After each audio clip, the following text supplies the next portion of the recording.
이렇게 설명을 잘 해주셨는데, 저는 여기 이제 앞에 제 브랜드 이름이거든요. 칼 이석태라고. 브랜드 런칭한 지가 좀 꽤 오래됐어요. 1997년도부터 런칭을 해가지고, 꾸준히 여성복을 지금 진행을 하고 있고, 서울 패션 위크, 뉴욕 콜렉션 이렇게 참가하고 있습니다. 그래서 매년 이렇게 와서 만나보고 하니까 저도 사실은, 다른 학교에 비해서 더 많은 자극도 되고 긴장도 사실 되거든요.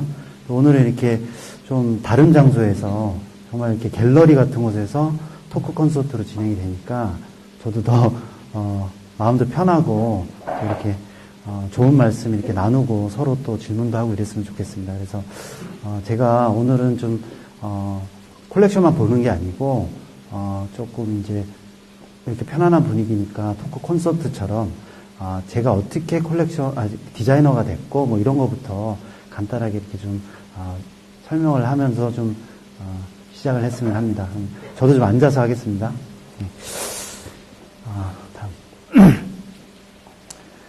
다음. 여기 지금 화면에 나와 있는 분이, 이제, 파리에서, 되게 유명한 디자이너인데, 장볼 골티에라고, 사실은 지금은 그렇게 많이 활동을 이제 나이도 있으시고 하니까 하진 않지만 제가 이분을 계기로 디자이너가 돼야 되겠다라고 생각을 했었거든요. 그래서 제가 좀 사진을 준비했는데 이때가 제가 고등학교 3학년 때인데 사실 저는 뭐 이렇게 다른 디자이너들 보면 어렸을 때 이렇게 부모님이 뭐 예술계통이나 또는 뭐 남자지만 인형을 가지고 막 놀고 뭐 집에 뭐 누나나 여동생이 많아서 뭐 이런 분위기가 전혀 아니었고요.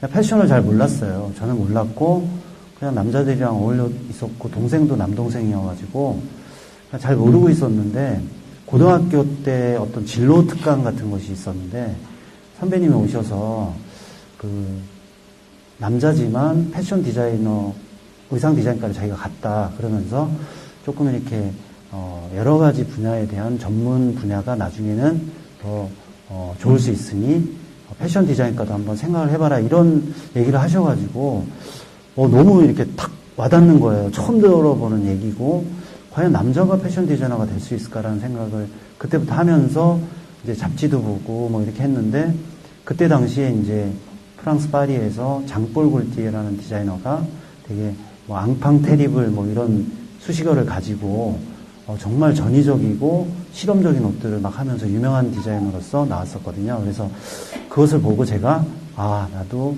어떤 저런 장볼 골티에처럼 저렇게 나의 아이디어를 좀 보여줄 수 있는 디자이너가 돼야 되겠다.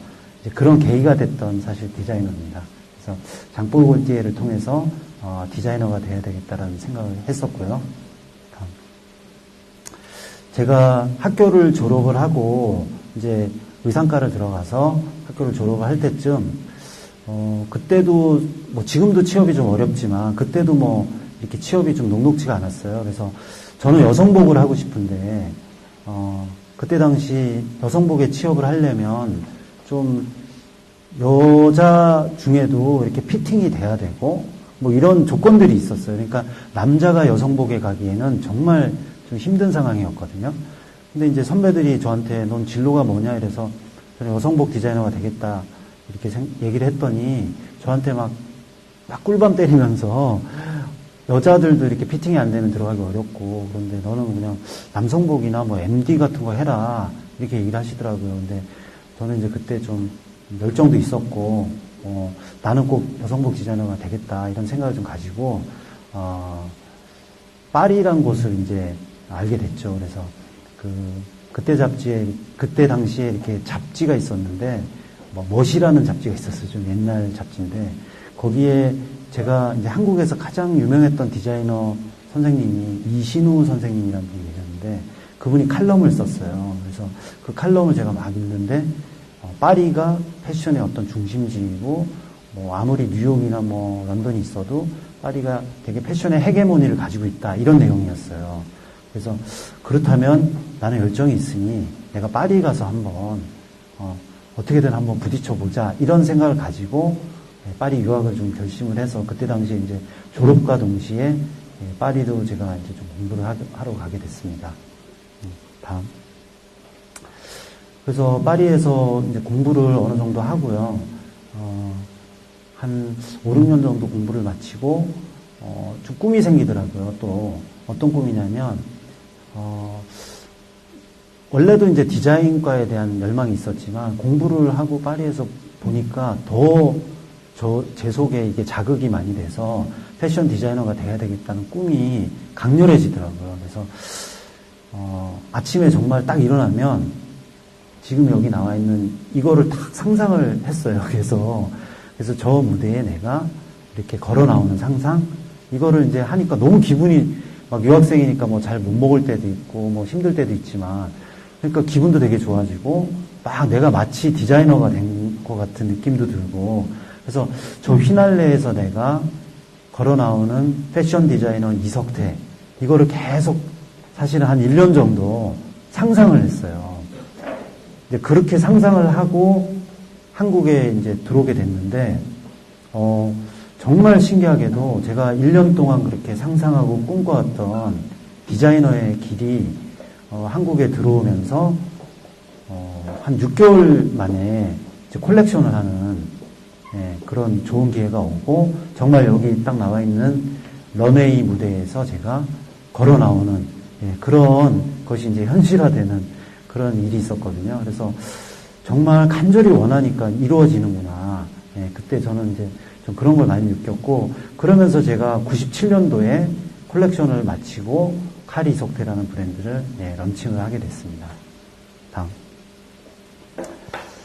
지금 이 사진은 제가 이제 서울 패션 위크 때 했던 콜렉션인데요. 이 사진을 왜 제가 이제 골라서 왔냐면, 그렇게 이제 한국에 들어와서 상당히 어떤 출발은 되게 좋았어요. 아까 말씀드린 것처럼 콜렉션도 하고 또 매장도 내고 뭐 이렇게 했는데, 여기 이제 이렇게 실무에서도 많이 경험을 닦으신 분들도 계시고 하니까 아시겠지만, 이렇게 디자인만 좋아서는 사실 브랜드가 성공할 수 없잖아요. 여러 가지 요소들이 따라줘야 되는데, 저는 이제 너무 경험도 없고 또 파리란 곳에서 너무 이렇게 아티스틱한 그런 거를 경험하고 오니까 소비자들을 생각하기보다는 좀 저한테 빠져있는 디자인을 했다 그래야 되나? 뭐 그렇게 4, 5년을 하고 나니까 정말 회사가 위기가 오더라고요. 그러니까 뭐 작은 회사지만 이렇게 뭐 재정적으로 좀 어려워지고 막 이러다 보니까 되게 대외적으로는 뭐 백화점도 들어가고 하는데 사실 그게 돈이 없으면 안 되는 거잖아요. 옷을 만들 수 있는. 근데 뭐 콜렉션도 계속 하고 이러다 보니까 좀 어려움이 생겨서 한 5년 정도 브랜드를 하다가 결국에는 폐업을 하고 이제 어떻게 보면 좀 사업을 잠깐 접게 됐어요. 근데 지금도 생각이 나는데 그때 막 되게 열심히 했는데 그렇게 문을 닫게 되는 상황에 대해서 되게 이해가 잘 안 가더라고요. 그래서 그 칼이라는 간판을 매장에서 내리는데 되게 막 울었던 기억이 나거든요.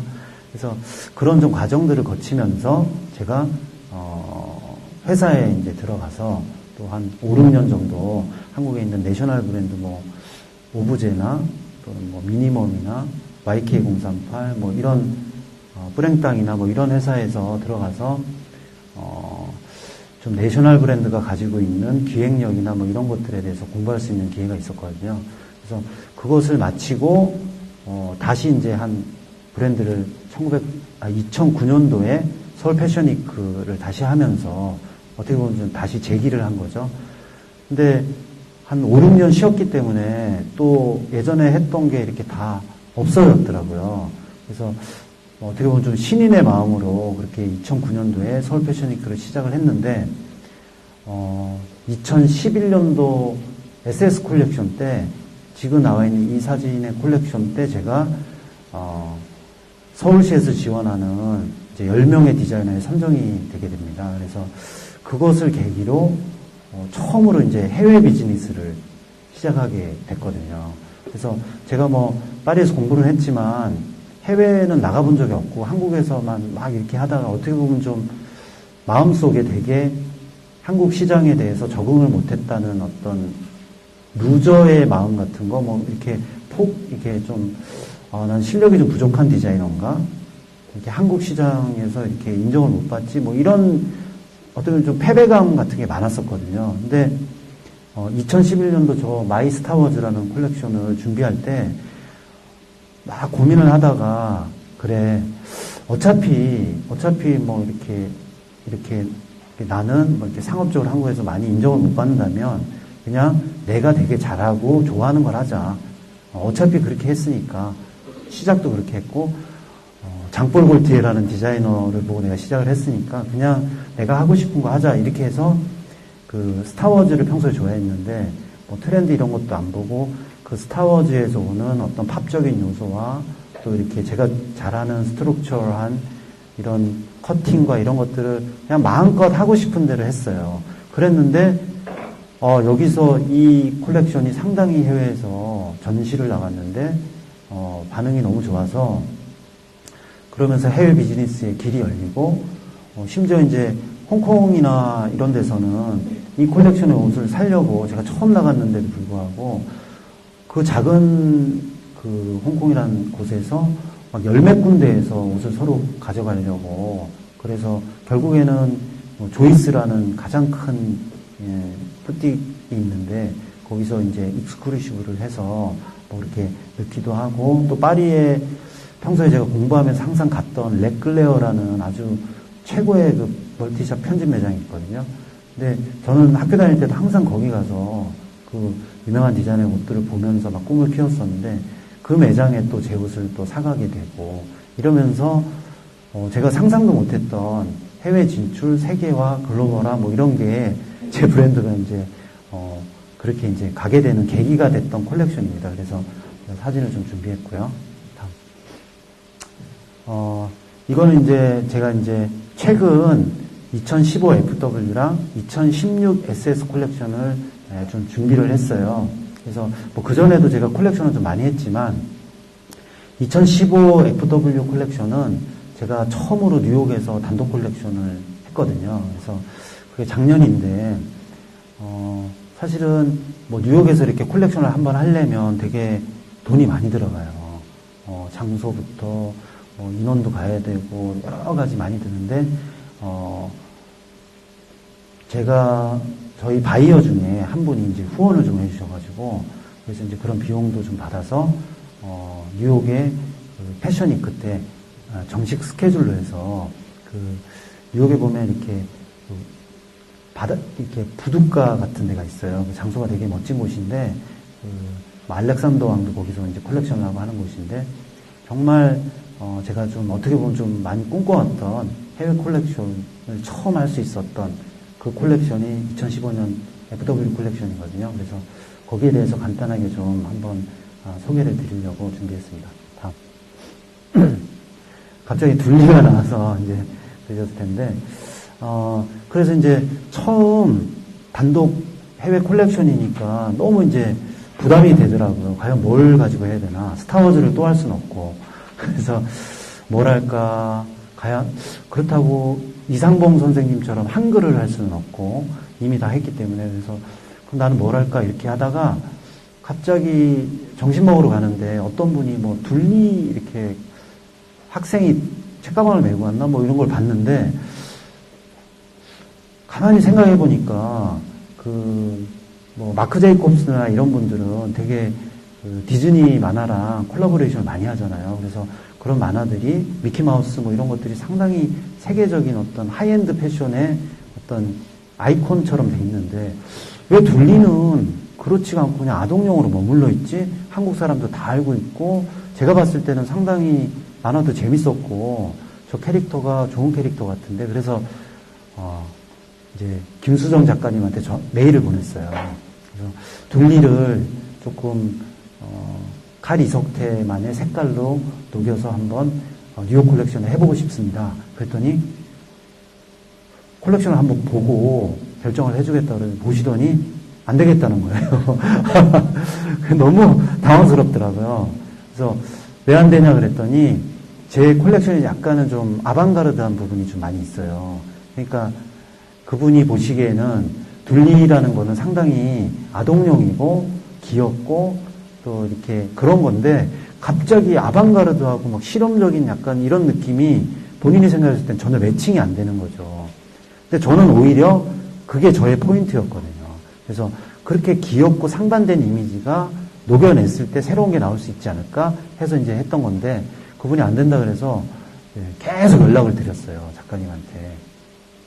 그래서 결국에는 이제 승낙을 받고 계약을 했죠. 그래서 1년 정도 이제 이거를 쓸 수 있는 조건으로 계약을 하고 그랬더니 자료를 많이 주시더라고요. 뭐 이렇게 예전 처음에 그렸던 디자인 컷도 주시고 뭐 여러 가지 주셔가지고 저는 이제 이거를 받은 다음에 이 아동용의 느낌을 그대로 쓰는 거는 아니잖아요. 그래서 이거를 조금 더 하이엔드적으로 어떻게 표현할 수 있을까? 이거를 어떤 색감 자체가 너무 또 이렇게 좀 아동용 느낌이 강해서 색감도 좀 바꿔주고 또 어떤 가장 이 중에 좀 어떤 느낌이 좋은 컷을 좀 찾으려고 애를 많이 썼어요. 그래서 그런 컷들을 찾은 다음에 옷에 접목을 해야 되는데 어떻게 접목할까 막 생각을 하다가 그럼 어떤 둘리라는 가장 대중적이고 그냥 어떻게 보면 좀 캐주얼하고 간단한 이 캐릭터를 가장 수공예적으로 한번 표현을 하자. 그래서 뭐 자수도 개발을 해보고 뭐 여러 가지 둘리를 가지고 이제 개발을 좀 하기 시작했거든요. 그렇게 해서 이제 이 콜렉션을 완성을 했습니다. 다음. 아까 15FW의 테마는 830422가 둘리의 생년월일이에요. 네, 83년생이라고 그러더라고요. 4월 22일 날 태어났다고. 네, 그래서 얼마 전에 또 작가님이 여기 둘리 뮤지엄이 오픈했어요. 초청하셔가지고 거기도 갔다고 했는데 아무튼 그래서 이 둘리에서 영감을 받아가지고 이렇게 좀 키치한 팝적인 요소를 좀 아방가르드하고 하이엔드적으로 좀 표현을 해보자 이렇게 이제 했고 뭐 패브릭은 뭐 네오프렌이나 폴리에스테르나 뭐 나일론이나 이런 소재들을 썼고요. 아무래도 캐릭터 이런 키치한 부분이 있기 때문에 전체적인 색상은 뭐 블랙 브라운을 기본으로 했고 거기에 이제 좀 팝적인 색상들 약간 만화적인 색상들 있잖아요. 그래서 레드, 그린, 화이트 뭐 이런 것들을 좀 색깔들을 탁탁 넣어서 디자인을 좀 전개해봤습니다. 다음. 여기 보시면 이쪽에 있는 게 이제 이렇게 캐릭터들을 받아서 조합을 해서 저희가 이제 프린트를 만든 거예요. 그러니까 이렇게 스트라이프로 캐릭터를 조합을 하게 되니까 이 프린트를 양쪽으로 옆으로 몰 수가 있게 되거든요. 그러면 이제 어떤 이렇게 옷의 바깥 부분에만 이런 문양들이 딱 들어가게 그렇게 이제 구조적으로 생각을 해서 프린트 배치를 했던 거고, 여러 가지 컬러링을 좀 다르게 또 어떤 건 컬러를 빼고 뭐 이런 식으로 해서 프린트를 개발한 겁니다. 다음. 이거는 이제 제가 초벌 스케치거든요. 그래서 아까 말씀드린 그런 영감을 가지고, 이런 이제 처음에 이 스케치를 잘 보시면 이제 나중에 옷으로 돼서 나오는 걸 볼 수 있을 텐데, 이렇게 이제 스케치했던 부분들이고요. 다음. 이것도 마찬가지. 스케치. 네. 보시면 아시겠지만 좀 이렇게 오버사이즈 핏도 많이 있고, 중간중간 뭐 소매나 이런 데 둘리 캐릭터가 들어가서, 예. 뭐 둘리뿐이 아니고, 둘리의 캐릭터가 많아요. 희동이도 있고, 마이꼴도 있고, 예, 마이꼴이 가장 반응이 좋더라고요, 외국에서. 기타 이렇게 들고 있는 마이꼴 있잖아요. 예. 다음. 예. 이거는 이제 콜렉션 끝나고 룩북이라고 하는데, 런웨이의 컷을 쫙 모아놨 사진이고요. 다음. 네. 이거는 뉴욕에서 이제 첫 콜렉션이었는데 끝나고 나서 그 둘리에 대해서 호기심 참 많이 가지셔가지고 그 WWD라고 아주 뭐 저명한 이제 패션 쪽의 매스컴인데 그쪽에서 8명의 뉴 탤런트 디자이너로 뽑았는데 제가 이제 운 좋게도 둘리 때문에 선정이 돼서 기사가 좀 나왔던 거고요. 저쪽에는 이제 그쪽 보고에서 또 런웨이 기사를 다뤘던 거고요. 네. 자, 그러면 한번 영상을 한번 콜렉션을 보시겠습니다. 뉴욕 콜렉션 했던 걸 준비했거든요.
보셨나요? 아까 설명 듣고 보시니까 이해가 좀 잘 되시죠? 아마 둘리도 보이고 희동이도 보이고 하셨을 거예요. 그래서 사실 준비한 옷은 저기 콜렉션 준비했던 옷은 막 한 5, 60벌 정도 되는데 거기에 이제 외국 같은 데는 디자이너가 옷을 하고 콜렉션 스타일리스트가 따로 있어요. 그래서 그분이 이렇게 옷을 좀 어레인지를 해서 정말 중요한 옷들만 골라가지고 했기 때문에 한 25벌에서 30벌 정도 쇼를 했던 거거든요. 그래서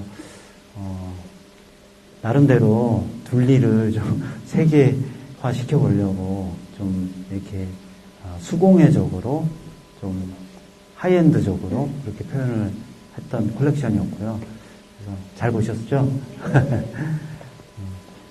그리고 그다음 다음 콜렉션, 이게 이제 가장 최근에 2016 SS 콜렉션인데요. 이거는 이제 이것도 마찬가지로 제가 뉴욕에서 콜렉션을 했고 또 그 한 걸 가지고 한국에서도 또 하고 두 번 콜렉션을 했던 건데 16 SS 콜렉션 같은 경우는 둘리를 하고 나니까 너무 부담이 좀 되더라고요. 그래서 뭘 해야 되지? 스펀지밥을 해야 되나? 뽀로로를 해야 되나? 고민을 좀 하다가 저는 사실 이제 생활이 상당히 이렇게 다른 디자이너들도 마찬가지겠지만 되게 단조로워요. 심플하고 그냥 이렇게 작업하고 집에 가고 그리고 제가 또 크리스찬이라 주일날은 교회 가고 이 정도의 단순한 생활을 하는데 주로 제가 생활하는 곳에서 디자인 영감을 얻거든요.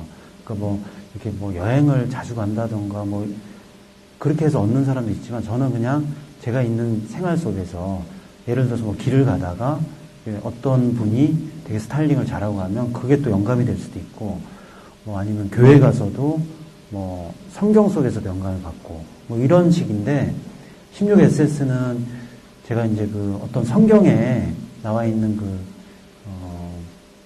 다니엘서라는 이제 챕터가 있는데 거기에 어떤 왕이 꿈을 꾸는 장면이 나오는데 그게 너무 재밌는 거예요, 제 입장에서는. 그래서 그거를 좀 한번 이렇게 멋있게 표현을 해보자. 이렇게 해서 준비를 하게 됐죠. 다음. 이건 이제 성경을 보고 영감을 받았다는 거고요. 다음.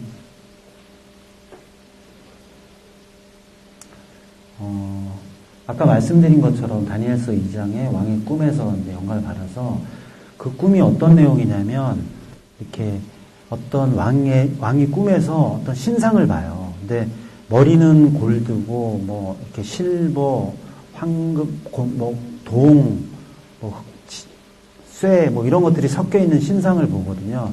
저는 이제 그거를 어떤 좀 옷으로 표현을 한번 해보자. 그래서 그런 다양한 도금의 색깔들을 어떤 벨트 디테일 같은 걸로 좀 표현을 했고 또 그런 실질적으로 그런 황금색이나 또 실버나 이런 것들을 좀 옷에서도 약간 패치워크식으로 표현을 이제 해봤고요. 소재는 레더나 울 같은 것들을 사용했고 전체적으로는 블랙이나 어두운 톤을 이제 포인트로 했고 그래서 조금은 좀 무겁지만 그런 이제 중간중간 디테일들이 그런 골드나 실버나 동이나 쇠나 이런 것들이 들어가서 좀 무게를 잡아주는 그런 콜렉션입니다. 다음. 그리고 이 콜렉션에서는 제가 뭔가 또 하나 좀 개발을 좀 했으면 좋겠다 이런 생각을 가지고 한글을 어떻게 좀 이렇게 표현할 수 있을까? 그냥 이렇게 찍는 거는 너무 시도도 많이 됐고 그래서 제가 이때 좀 소재를 이렇게 이중지라고 좀 두께감이 있고 어떻게 보면 좀 형태를 딱 살릴 수 있는 소재를 많이 썼거든요. 그래서 저 한글의 저런 글자를 그 소재에 레이저 펀칭을 했어요. 그래서 저게 구멍이 나 있는 거예요. 저렇게. 이렇게 찍혀 있는 게 아니고. 실제로 이제 나중에 옷을 한번 보시면 좋을 텐데. 하여튼 그래서 왼쪽에 있는 거는 한글을 레이저 펀칭한, 그런 원단을 개발을 한 거고요. 오른쪽은 아까 제가 말씀드린 것처럼 어떤 저런 벨트를 저희가 개발을 해가지고 저그의 도금을 다 다르게 해서 이제 옷에 표현을 해본 거거든요. 그래서 그 두 가지 디테일에 대해서 보여드리는 거고요. 다음. 이거는 이제 스케치인데 SS니까 아무래도 뭐 이렇게 소매 없는 옷도 있고 점프수트도 있고 있지만 전체적으로 봤을 때는 그런 도금 디테일의 벨트 장식이 많이 들어가고 또 블랙이 베이스인 그런 콜렉션이고요. 다음. 여기도 마찬가지로 소매를 조금 강조를 많이 했어요. 그러니까 지금 트렌드가 약간 이제 뭐 놈코라는 트렌드는 들어보셨죠? 예, 그게 상당히 이제 트렌드인데 저희가 이제 알 정도가 되면 벌써 그거는 콜렉션에서는 이렇게 물러나는 트렌드거든요. 그래서 지금 전 세계적으로는 이제 놈코에서 반대로 좀 더 강렬한 아티스틱한 어떤 그런 디자인적으로 좀 뭐 극단적인 어떤 그런 경향으로 가고 있거든요. 그래서 이제 소매도 저렇게 막 크고 길어지고 뭐 언밸런스가 강해지고 뭐 이런 좀 구조적으로도 완전히 비대칭이고 이런 경향들이 나오고 있고 저도 이제 디자인에서 조금 이번에는 좀 그런 것들이 많이 나와요. 다음. 요거는 사진인데 이제 뭐 콜렉션 끝나고 룩북이라고 해서 블랙이 베이스고 둘째 줄에 보시면 저렇게 실버와 뭐 황동 뭐 이런 것들이 섞인 어떤 패치가 되는 느낌들이 나오고 여기 신발 같은 경우는 제가 이제 제프리 캠벨이라는 미국 그 브랜드랑 콜라보레이션을 해서 신발도 상당히 그 여러 가지 그 장식적인 도금 쇠 장식이 들어가거든요. 그래서 그런 것도 한번 영상 보실 때 보시면 좋을 것 같고요. 다음. 보시면 이렇게 이제 중간에는 이렇게 약간 컬러가 강한 옷들이 나오고 다음. 여기 마지막 옷들 보면 저렇게 이렇게 가슴이나 또는 어깨 부분에 검정이 이렇게 돼 있는 게 다 한글을 레이저 펀칭을 해서 뚫려 있는 거예요. 저게 뭐 장식이 아니고.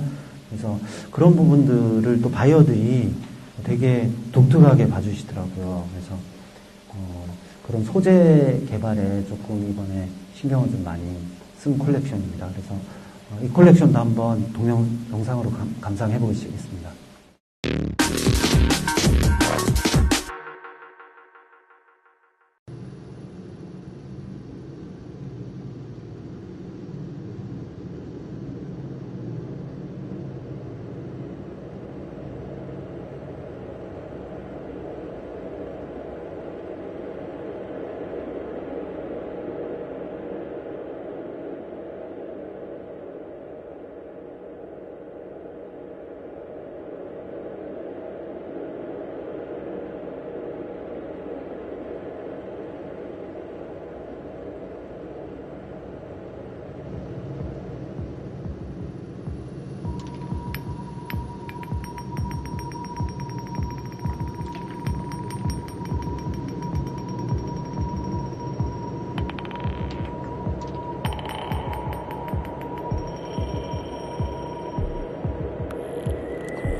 nice body.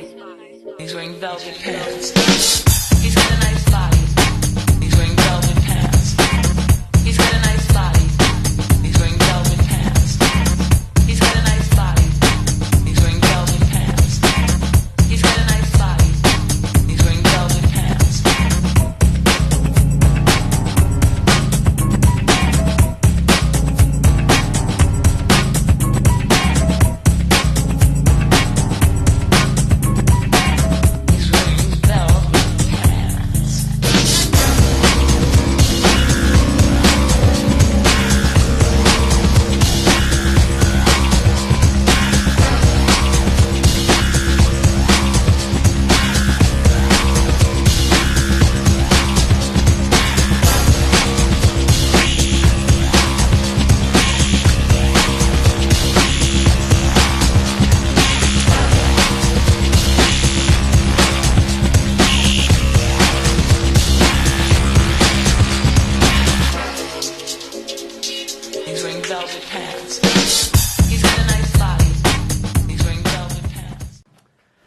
잘 보셨죠?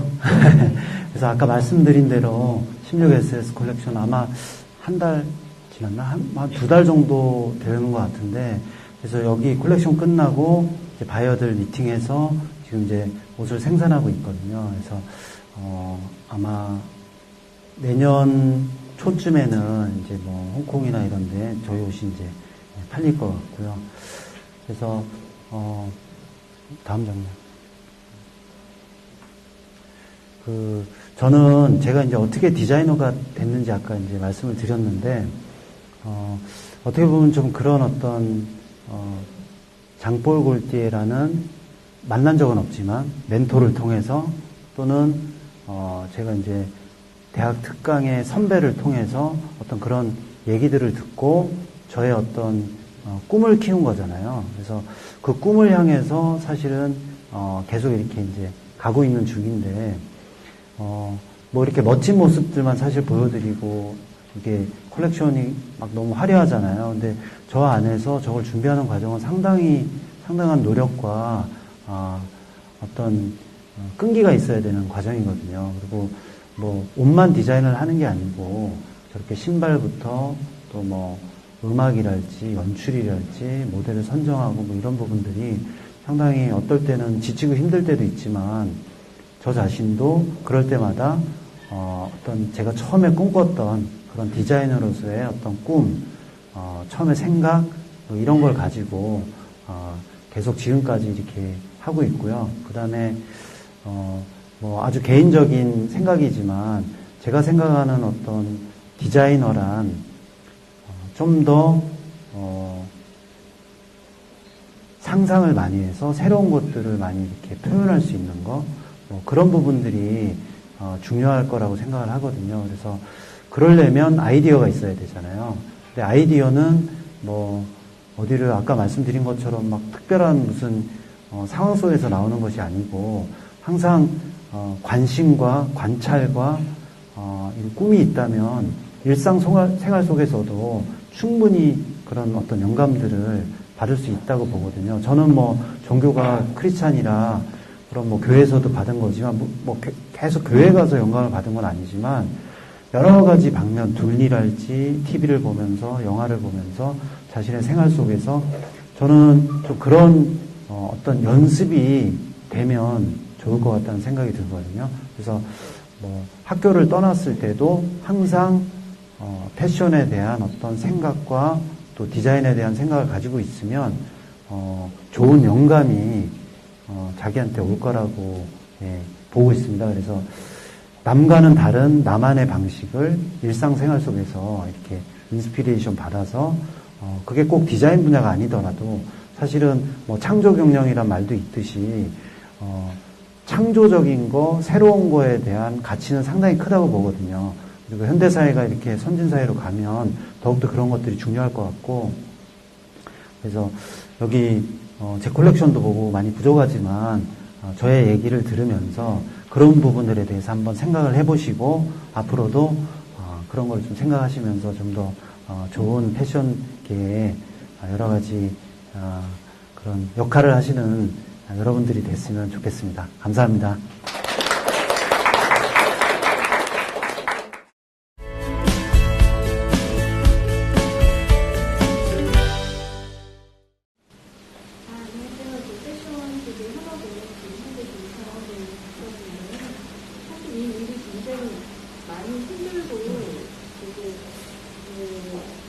내가 왜 일을 했을까 할 정도로 힘든 일이 굉장히 많잖아요.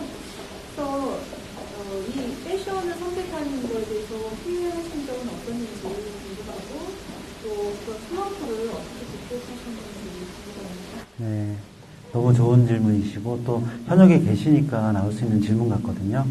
그래서 사실은 조금 창피한 얘기지만 어떨 때는 아침에 출근하면서 후회해요. 저녁에 들어가면서 녹초가 되고요. 예, 이런 일들이 많이 있고 그러면서도 꾸준히 하는 이유는 아까 제가 말씀드린 것처럼 뭐 어떤 다른 거보다 그냥 사실 옷이 좀 많이 좋아서 이제 이거를 꾸준히 즐겁게 할 수 있는 것 같아요. 처음부터 제가 다른 목적, 예를 들어서 뭐 대단히 돈을 많이 벌어야 되겠다 또는 뭐 어떤 이걸 가지고 무조건 성공해야 되겠다 이런 게 있었으면 금방 지쳤을 것 같아요. 근데 그런 거보다는 내 적성이 되게 옷을 디자인하고 이런 거에 맞고 또 그 새로운 걸 만들고 콜렉션을 하고 이런 거에 희열이 있다 보니까 그런 걸 좀 버텨나갈 수 있는 것 같고요. 그 다음에 뭐 슬럼프가 있잖아요. 특히나 매 시즌 계속 뭔가 새로운 걸 만들지 않으면 안 되거든요. 그러니까 뭐 쉽게 우리가 창작의 고통 뭐 이런 말 있듯이 그런 게 사실은 많이 있죠. 많이 있고 저희 같은 경우는 그냥 컬렉션을 보여주고 끝나는 게 아니고 바이어가 선택할 수가 있어야 되거든요. 바이어가 사야 되고 또 한쪽 편에는 바이어하고 정반대의 성격을 가진 프레스가 있어요. 그러니까 이렇게 프레스라는 거는 뭐 이렇게 매스컴이나 잡지사가 그런 데서 좀 더 새로운 거, 좀 더 특이한 걸 원하고 바이어들은 좀 더 상업적이고 잘 팔리는 거 이런 어떤 중간에서 줄다리기를 해야 되는 거잖아요. 그러니까 뭐 이렇게 그냥 아트 같으면 완전히 창의적인 세계로 갈 텐데 그것도 아니고 상업 예술이란 말인 것처럼 대중도 이렇게 사로잡으면서 또 새로움도 제한을 해야 되고 이런 부분들이 사실은 상당히 어려운 부분이지만 저한테는 그게 또 매력인 것 같아요. 그러니까 그거를 풀어나가고 아까처럼 둘리라는 그런 아주 누구나 아는 거지만 정말 수많은 작업들이 있었거든요. 그러니까 막 이렇게 자수를 이렇게도 해보고 저렇게도 해보고 뭐 소재를 이렇게도 해보고 실패하면서 또 다음 스텝은 다르게 해보면서 또 새로운 걸 찾아내고 이런 거 있잖아요. 그러니까 그런 것들을 하면서 그런 슬럼프나 또 찾아오는 힘든 거를 헤쳐나가는 것 같아요. 그래서 뭐 뻔한 얘기 같지만 그런 좀 꿈이나 뭐 어떤 초심 때문에 잘 지금까지 꾸준히 하고 있는 것 같습니다. 네, 다음 질문 준비하십니다.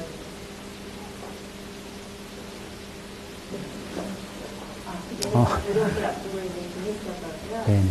저게 아까 처음에 패션에 들어오시게 된 것, 공부하시게 된 계기부터 저희 조카가 지금 중3에 지금 고1로 넘어가는 친구인데 얼마 전에 그런 얘기를 하더라고요. 자기가 이제 꿈을 딱 패션 쪽에 공부를 하고자 마음 먹으면서 자기가 진짜 공부를 너무 열심히 하게 됐대요. 자기 꿈을 찾으니까. 네네. 혹시 조카나 뭐 주변에 그런 친구가 있다면 네. 혹시 그 꿈을 이루기 위해서 그 기간 동안 어떤 준비, 뭐 어떤 생각들, 경험들 뭐 이런 거 하면 좋겠다는 조언을 네. 요새는 말씀하신 것처럼 꿈을 좀 빨리 찾는 친구들이 많더라고요. 그리고 과감하고. 예전에는 뭐, 저도 약간 어떻게 보면 저보다 연배가 많으신 분들도 계시지만 조금 요즘 세대들 이해 안 될 때가 많거든요. 근데 보면 자신의 꿈을 위해서 어떤 뭐, 꼭 우리가 정기적으로 가는 것도 또 이렇게 바꿔서 하는 친구들도 있고 그런 거 보면 참 자신의 색깔이 뚜렷하고 꿈을 향한 그런 모습들이 강하다 그렇게 생각이 드는데 저는 이제 패션 디자이너가 만약에 꿈이라면 이제 그런 걸 좀 많이 신경을 썼으면 좋겠어요. 저도 이제 하면서 느낀 건데 패션 디자인 작업이란 게 머릿속에 있는 거를 현실화시키는 거잖아요. 그러니까 간단하게 얘기하면 제조인데, 어떤 새로운 거를 제조해내는, 디자인해서 만들어내는 거잖아요. 그러면 거기에는 발상을 해서 만들어내는, 그러니까 어떻게 발상을 하고, 이거를 표현해내는 거, 그리고 만들어내는 것까지가 포함이 되잖아요.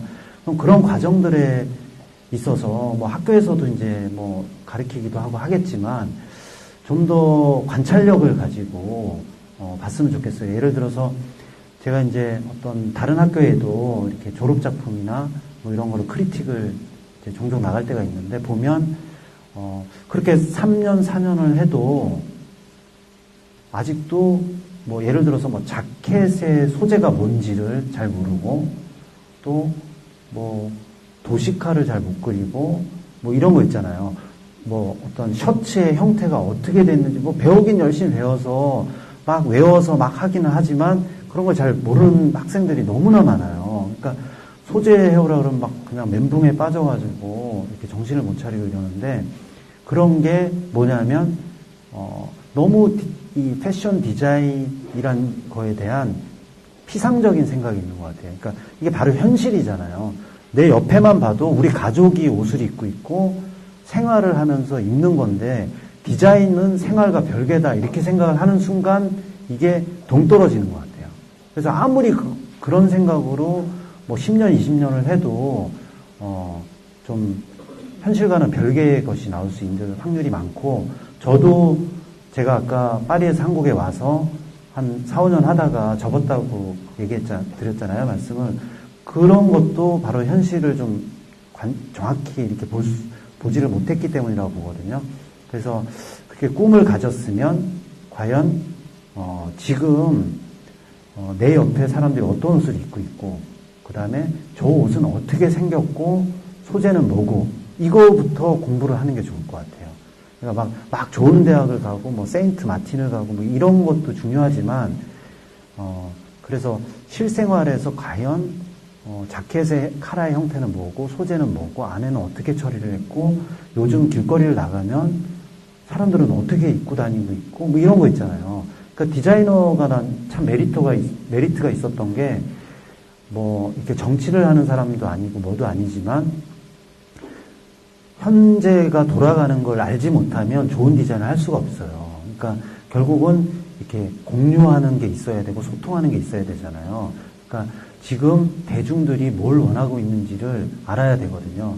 실질적으로 그 뭐 프리미의 비종 이런 것들도 그런 전문가들이 모여서 문화, 정치, 경제에 대해서 분석을 하고 소재, 색상을 이렇게 제안을 하는 거잖아요.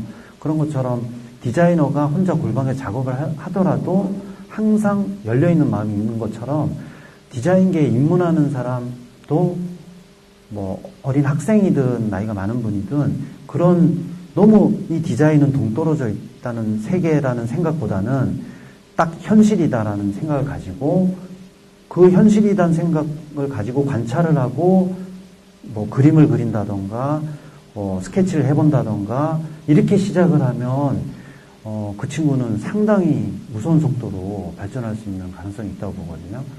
이제 예를 들어서 외국 같은 경우도 제가 아까 장볼골 때 얘기를 했지만, 뭐 그분은 이제 어떻게 보면 조금 지금은 활동을 많이 안 하시고, 지금 이렇게 세계적으로 이렇게 크게 디자인으로 이렇게 활동을 크게 하시는 분들 중에 보면 거의 어릴 때부터 그런 현실 속에서 스케치를 하고, 또 공장 같은 데 다니면서 원단도 만져보고, 뭐 우리가 아는 알렉산더 맥퀸도 그랬고, 지금 루이비통의 수석 디자이너 그 게스키에르라는 디자이너 분도 제가 알기로는 중학교 때부터 이렇게 막 스케치를 계속 하면서, 시골에서 자랐지만 그분은 프랑스 사람이지만 파리에서도 안 살았대요.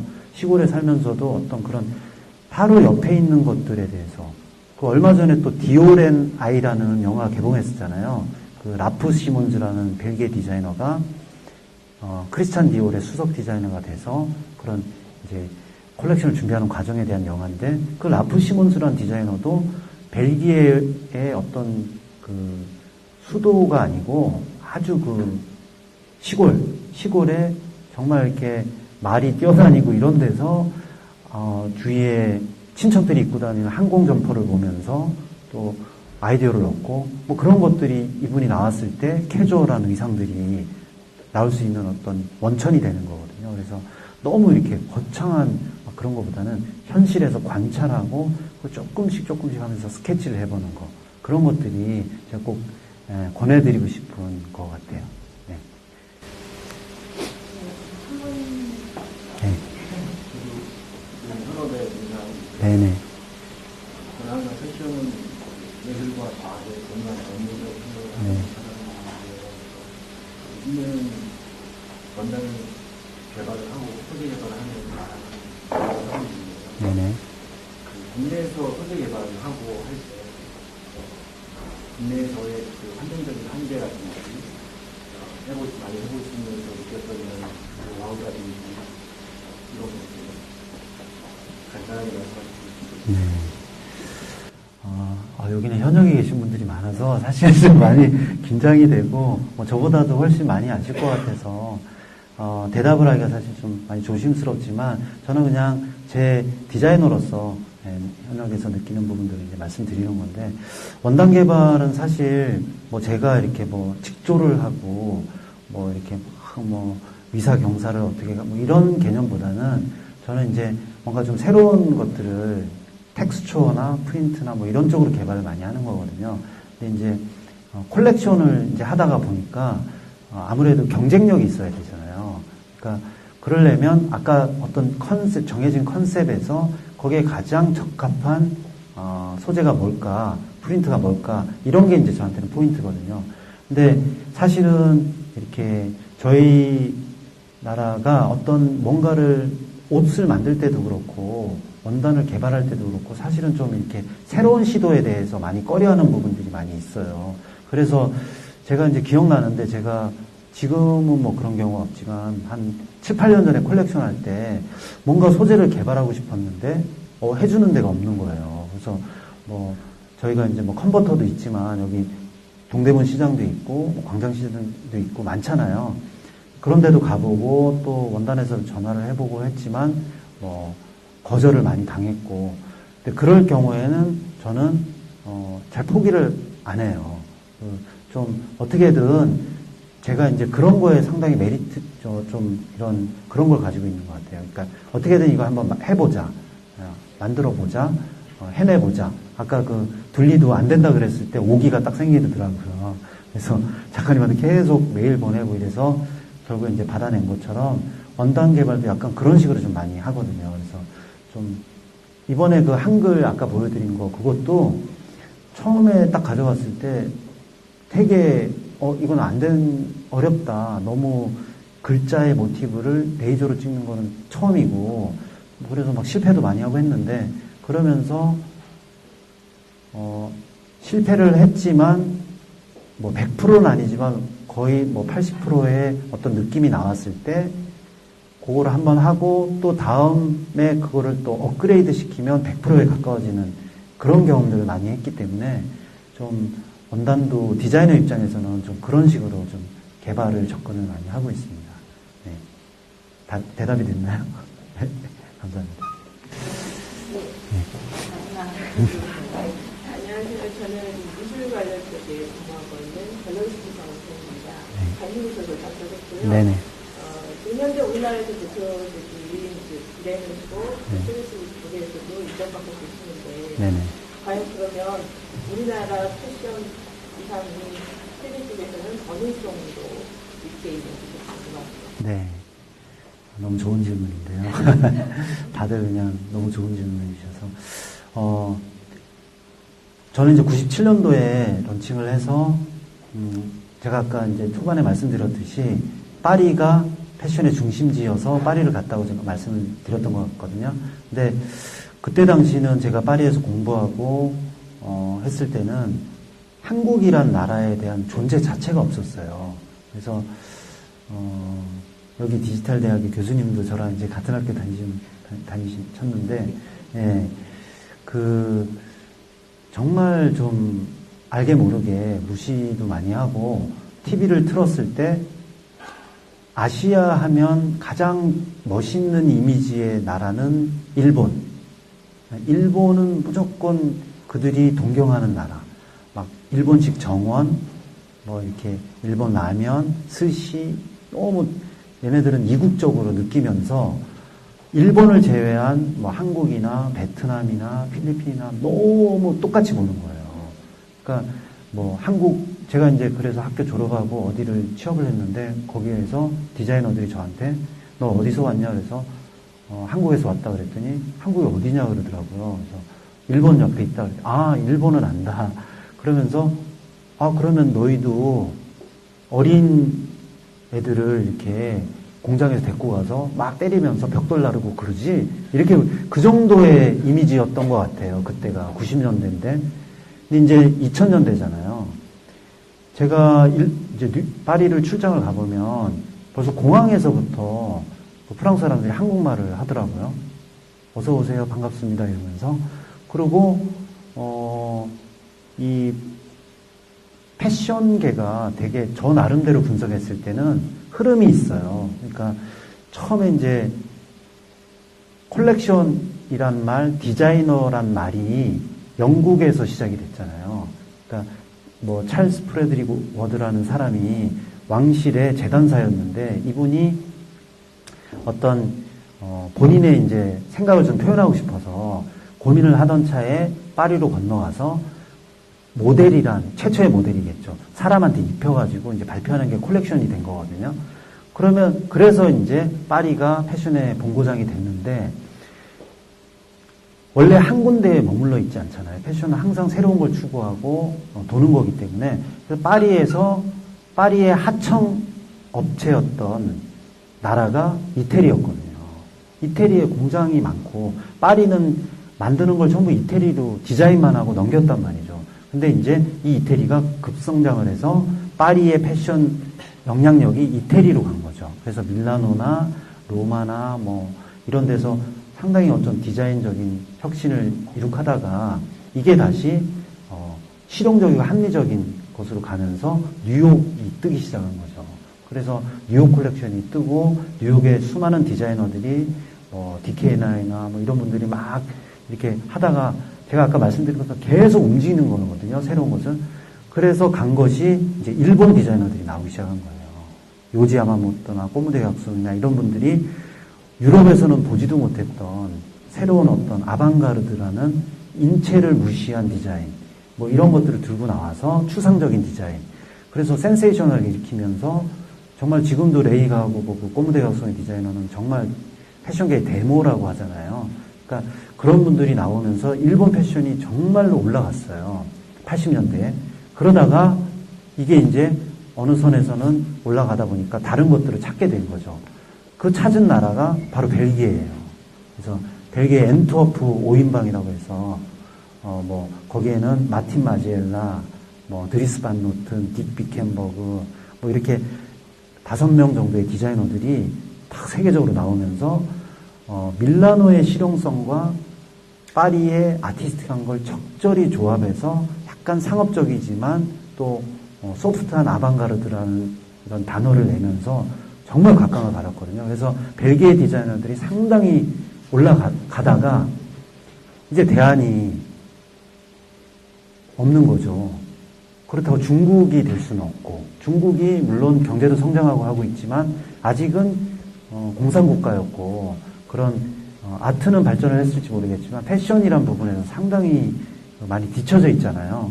그러니까 바로 대한민국이 그 시점에 서 있는 것 같아요. 제가 볼 때는. 그래서 작년 같은 경우에 칼 라거펠트가 이제 여기 DDP에서 콜렉션을 했잖아요. 샤넬 콜렉션은. 그뿐만 아니라 뭐 정말 패션계의 저명 인사들, 수지 맨키스 뭐 이런 뭐 아주 그냥 패션계에서 정말 한번 올까 말까 한 분들이 한국을 뭐 3-4번씩 방문을 하고 한국 패션에 대해서 관심을 가지고 심지어 이제 샤넬 같은 데는 막 한글로 된 옷들이 출시가 됐잖아요.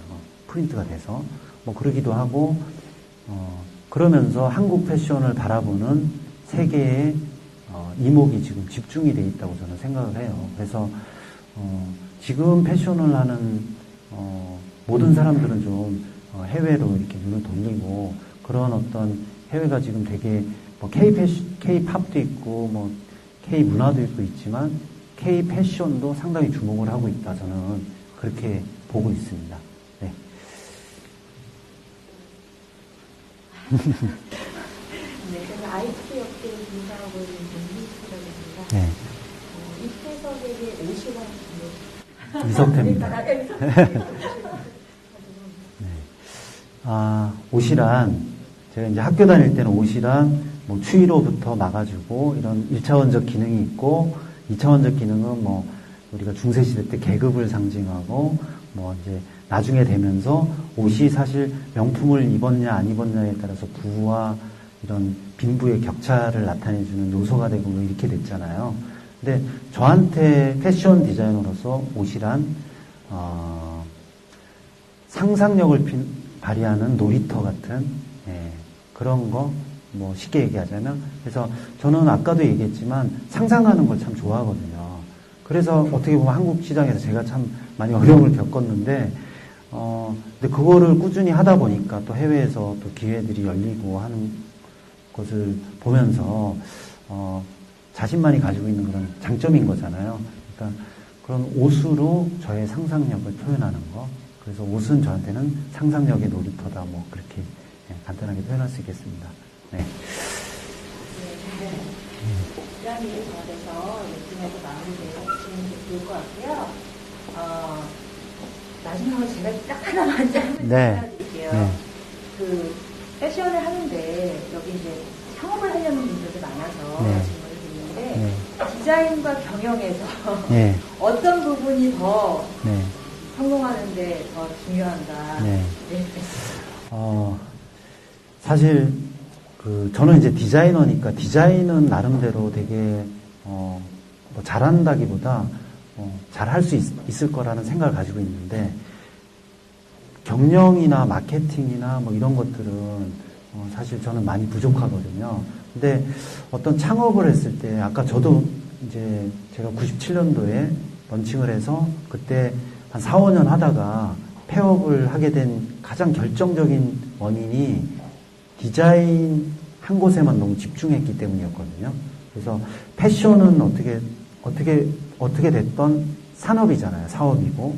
그러려면 그 속에 하드웨어와 소프트웨어가 공존을 해야 된다고 보거든요. 그래서 디자인력이 없고 마케팅과 경영 능력 뭐 이런 것만 있어도 안 될 것 같고요. 패션은 그렇다고 디자인만 강조되면 분명히 여기도 어려움이 오거든요.